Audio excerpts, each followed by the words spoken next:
Hello and welcome to another episode. My name is Manny and this is Grubanny, and today I'll be showing you how to make quinoa fufu.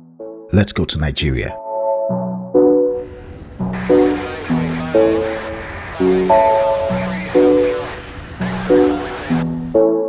This video is for diabetics, alkaline vegans, and everyone who's looking for a low-carb fufu. Let's get started.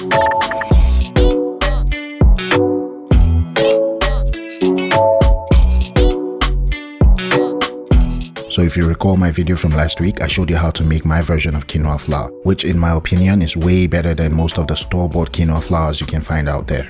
I recommend you watch that video before making this recipe so you don't end up with a slightly bitter fufu. Click on the link above to watch it.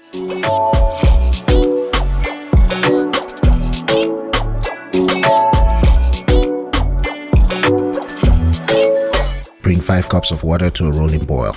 Cover your pot to avoid excessive loss of water. This is a turning stick, and the Idoma people of Nigeria call it ochupe, while the Yoruba people call it omorogun. It's a tool for properly mixing most kinds of fufu. You'll definitely find this in almost every African household. I've owned this for years, and as you can see, it's beginning to wear. I think it's time to replace it. You can find a link in the description box below. Fufu is almost always eaten with soups, which are also known as stews in other continents. Today we'll be serving the fufu with my vegan egusi soup. Click on the link above to learn how to make it.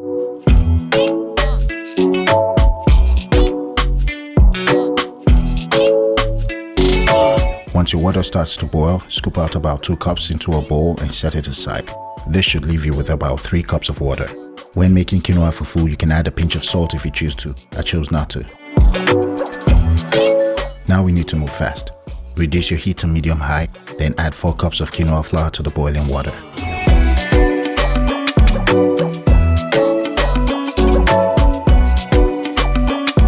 With the turning stick, gently begin to combine the quinoa flour and the water. You need to be extremely careful and keep your distance to avoid splashes. When the batter begins to dry up, switch from the regular mixing to the cut and fold method. When it gets too dry, add half of the water in a bowl and keep mixing. Mix until there's no visible flour left, then add the rest of your water.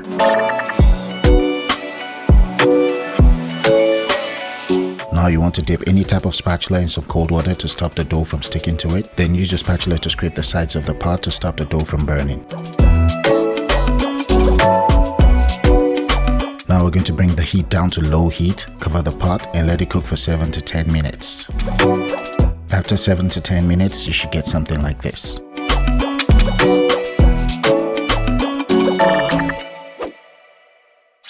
So if you're enjoying this video so far, I implore you to please hit the like button. Also, if you find that you're getting a lot of value from this channel, please hit the subscribe button. Now this is where the proper work begins. We're going to continue with the fold and cut method, but in this case you will fold it 2 times and cut about 2 to 3 times. When your dough becomes sticky, dip it in some cold water to stop it from sticking too much, then go right back to mixing. This job is not for the faint-hearted. This on its own is a workout.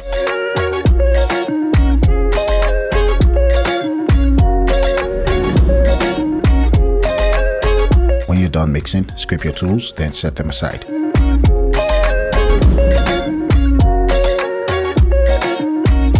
Also, scrape the sides of the pot.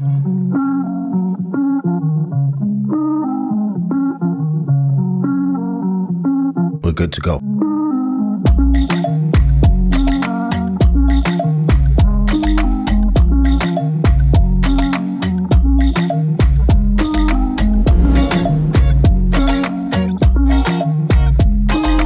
To serve fufu, it's best to mold it into a shape. There are several methods to achieve this. The first method I used was to scoop some fufu into a wet bowl.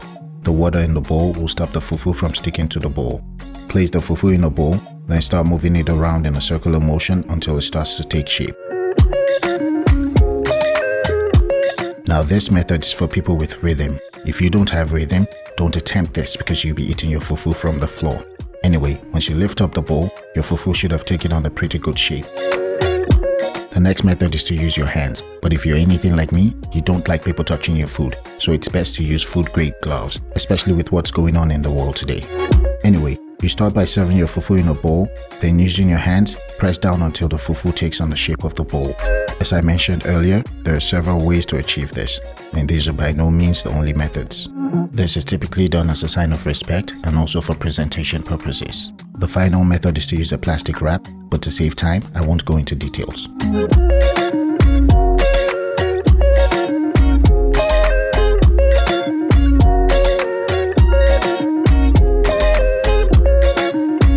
You can serve this with different kinds of African soups, but my go-to soup is my vegan egusi soup.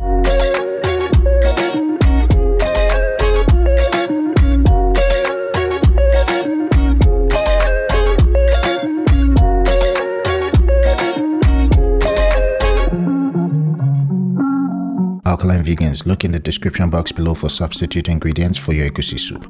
Anyway, thanks for watching. I'll see you all next week.